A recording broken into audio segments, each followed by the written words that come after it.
This just feels like one of those slow, like, steamrollers coming at MVP. You know they're going to get flattened. They have to play aggressively with the clockwork. It's the only choice. I feel like there is absolutely no alternative to just having the clockwork get really active around the map. If he goes top again to lane, he probably feels like he's doing fine up there, getting level 6 and 23 CS at minute 9, but it's just not going to work for the overall game plan.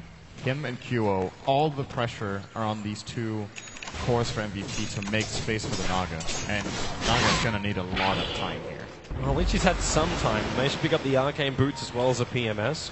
So on to the Aquila, but they find an opening. It's going to be Howl on top lane, right in front of the Invis rune. Stolen, but hey, that's a level 6 Store Spirit. He just bowls himself away to safety. And in fact, will probably just farm up the jungle while he's in the neighborhood. Head back to base later on. Well, KP, the only way he can farm and do anything on this bottom lane is with illusions, but they're on cooldown. There's a large army of Spirelings coming after him, and FY, remember, he's got the Riptide, so he's got a lot of damage behind him. And that's why they bring in the Dazzle. That's pretty uncharacteristic not having Song at level 8. It's all about the laning phase. Yeah, he is 100% farm-centric here, but, you know, if you die one time because of not having Song, that extra point in either Riptide or Mirror you have, probably not going to work.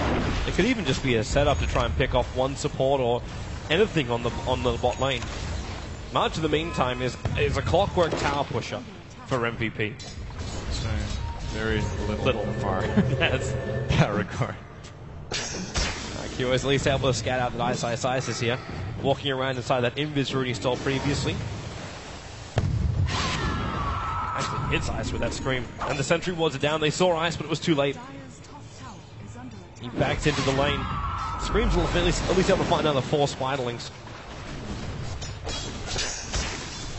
And they're doing everything they can to harass his bottom lane. Ice is still fairly low, but at the same time, you have a Lina with a Lion Strike Array with a Fissure set up that can kill at any point, and a Witch Doctor trying to soak up levels is an easy pick-off target. Well, top lane, I'm wondering if Hao is thinking about trying to solo this. I think he might have a shot. Right now he doesn't. Need max mana. He has a lot of mana because he has 3 bottle charges. Mid lane again, Fissure, QO. Yeah, commit the Laguna Blade. They weren't going to have enough damage before the blink would come in, so they just say, you know what, ensure that Queen of Pain stays down. And it's a 0-2 Queen of Pain up against this Lina, who's now got 3 kills and 72 CS. The top CS still belongs to the Naga, but she does not hold the top net worth. That belongs to the Lina at 5.8k compared to the 5k of the Lina. The only thing that Naga's got really going for her is 2,000 gold. The Relic into the Radiance, buying some time. You haven't lost any early tier 1 towers. It looks like VG Gaming are just playing this more of a wait style game. The Brood's still going to catch up for a little bit of farm. Everything's just taking a little bit more time.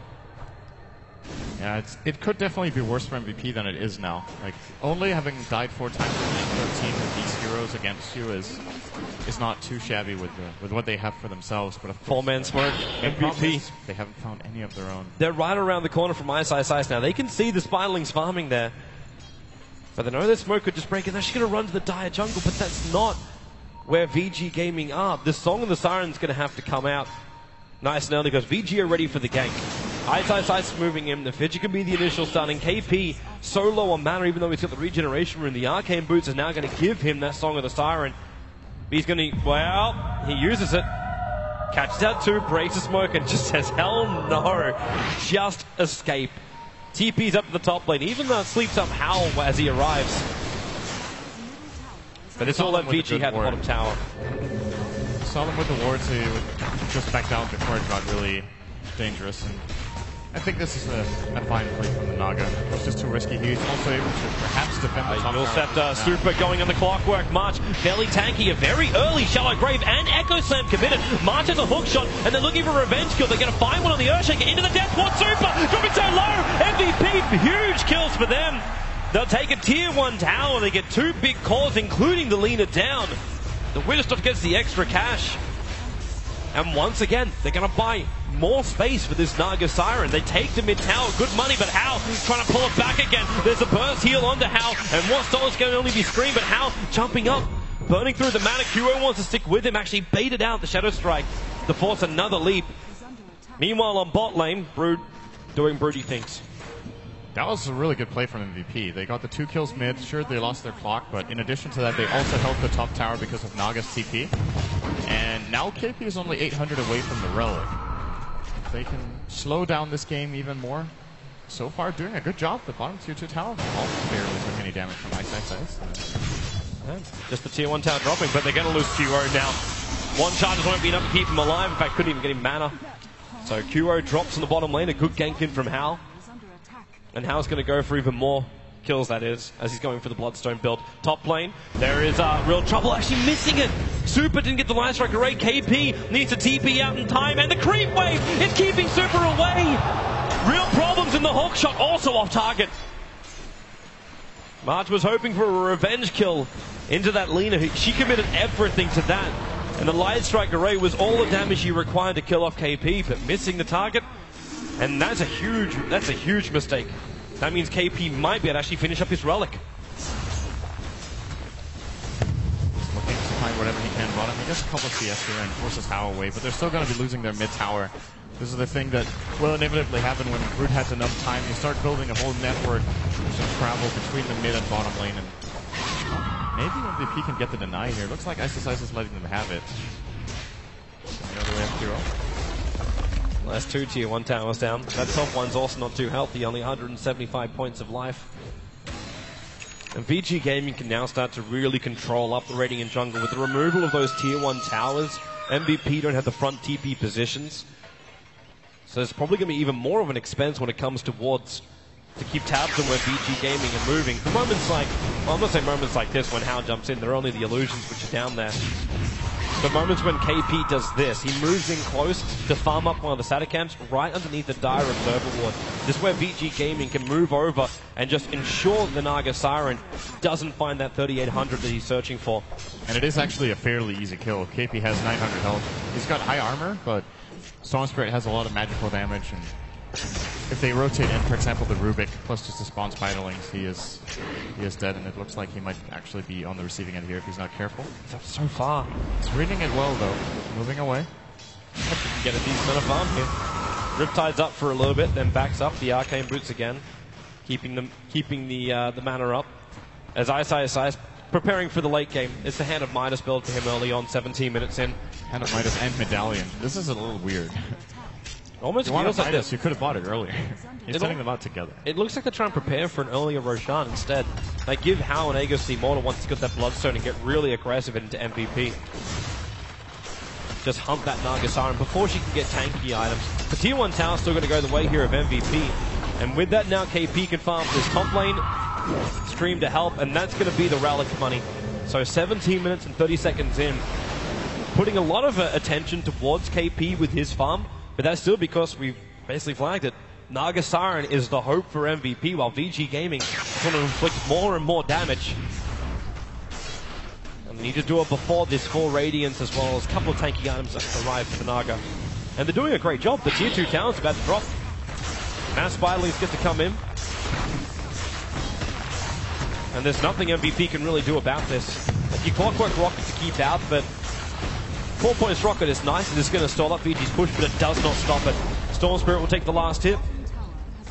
And TP's back up to the top where his full Bloodstone is now waiting for him. 18 minutes in for Hal. Really good farm for him. Yeah, the game lane is just coming along nicely for VG. But they are not managing to find KP. It's really impressive they haven't managed to gank him once in 18.5 minutes. So MVP are doing a good job at trying to advance the plan of their own as well. The problem is, even with the Radiance, he's still going to need a lot more time. It's the first step on the way, and the one that actually, or not actually, absolutely has to happen for them to have a chance. And when they build up that chance, he needs to keep maximizing his farm, but he's going to start putting some more pressure on that. Now what's going to be scary is that Hal will probably build an Orchid next. He just bought an item. What's that? It's a robe. So I think that's pretty much telling that it will be an Orchid. That will allow him to pick off the Quap and or the Naga. Which basically means that you need to see that Mana Style coming out almost instantly from the Naga after that Radiance is completed. But with the Relic already up, like KP's sitting at a point where he's got 1,000 gold. this should actually be a 20-minute Radiance in for the Naga. While VG Gaming, this is what we're talking about with the Medallion, is all about moving in to take out Roshan, give Hao immortality, and get more Bloodstone charges up and kill MVP wherever they can find them. Some decent split push being done top by KP. We got the tier 2 down to half. There's the Radiance, just shy of 20 minutes. It's a pretty good timing when you're under this much pressure from Broodmother, to be honest. Yeah. And now as you see the pressure being pushed back, sides, the Sonic Wave with the Clockwork Rocket. They actually just killed him off. QO was waiting in the tree line. He blinked out, screamed Sonic Wave, and he timed it perfectly with a level 4 rocket from March. And a much needed kill for March. He's going ahead of Minus Build. He wants to have momentum, not to mention putting Broodmother in the grave. And they might actually find another opening. Top River is going to be nuts. This is going to be super to do the work this time. Able to find that pick off, and another early timing on an item. It's going to be the Aghanim Scepter in 350 gold for Lina. Yep, it's going to be another axe coming out, which is QO. He's going to have it at minute 21, which is around the same time as Lina, but Lina is a full Euros ahead. That's just the mid lane. That's the way it went this time. QO got absolutely countered in that lane by both Lina and Shaker, so he's probably around 2,500 gold behind the Lina, I would imagine. Yeah, about that. 2,300. So Babby being jumped on the top lane. FY steals the heal, turns it around, but Marshall hook shot in, being telekinetic grabbed by FY. The Cogs burning off Hao, and QO looking for a good fight here. Hao will refuse to give him one until that rocket's going to connect. QO still no ultimate on him. The Sonic Wave might do, the Scream might do a little bit of damage here to FY if he can get close enough, including Shadow Strike. The telekinesis is coming off cooldown, and he's still got that burst heal. The rest of MVP not wanting to get involved.